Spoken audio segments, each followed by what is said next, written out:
through the power of Rotary. A dream of what might be possible by working together, by working better together. Because Rotary is built on dreams.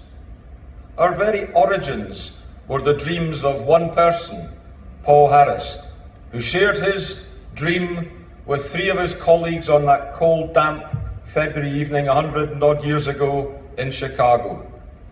And since then, Rotarians have done and will do great things because they dare to dream. We dare to dream, and then we do what it takes to make those dreams come true. Rotary was formed in dreams and risks, and these have impelled the organisation to where we are today and to move beyond just optimism to reality.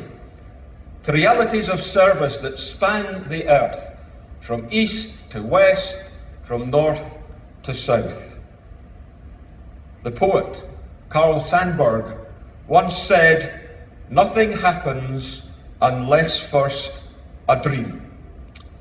But without a dream, the first Rotary Club in Chicago would not have been formed in 1905. Without a dream, more than 1 billion children might not have been spared the pain of a crippling disease called polio.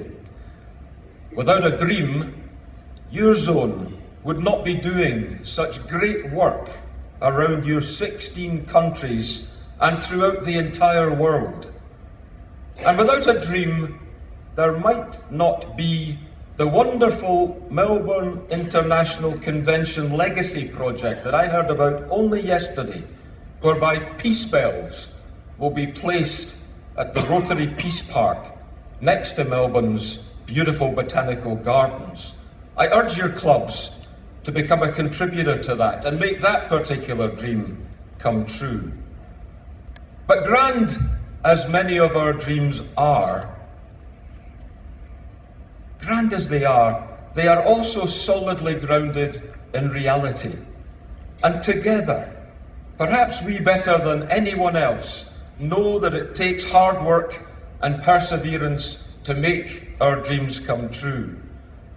Our ability to follow our dreams to fruition are the hallmarks of Rotary. And I'd like to think that no matter where our dreams take us, Rotarians will always be there to care, will always be people of action. So thank you for having a dream. Thank you for being there to care. Thank you for making a difference.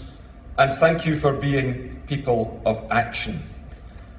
But before I conclude, and I am conscious of the time, I wonder if I might tell you one final, and it is, Mr. Timekeeper, a very short story. You'll have read from my biography that I wish to dedicate my presidency to making the world a better place for our granddaughters Ivy and Florence and all the children of the world. Now, we probably miss Ivy and Florence rather more than they miss us at the moment. But we're fortunate enough to stay in touch with them using technology. And I was telling 4-year-old Ivy back in Scotland that we were coming to Canberra for this zone conference when we FaceTimed her earlier last week from Pakistan. She asked me a question. "So, Grandpa, what happens at a zone conference thing?" So I explained to her that Grandma and I get to meet some lovely people, hear some great speakers, and generally have a good time. She said, "But what else happens, Grandpa?"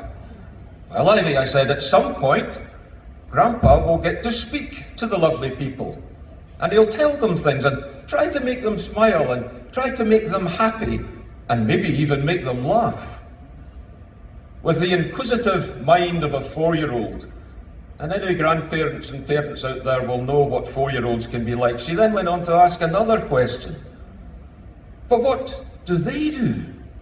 What do the lovely people do, Grandpa?" "Well, Ivy," I said, "if the lovely people have enjoyed listening to Grandpa, when he stops, they will all jump to their feet and cheer and clap very loudly until he sits back down. Then she asked yet another question with a very worried look on her little face. Grandpa, what if the lovely people don't enjoy listening to me? What do they do then? Well, Ivy, I replied, they just clap once or twice, and Grandpa goes back to his seat in silence and sits back down again next to Grandma. Her little lip started to quiver. And even over FaceTime, I could see tears come to her eyes, and she said, "Oh, Grandpa, I would be so sad if they only clapped once or twice, and you had to sit down in silence." So friends, as I leave this podium and go back to my seat, don't think of me, but think of that 4-year-old girl back in Scotland, and don't let her be sad. Thank you.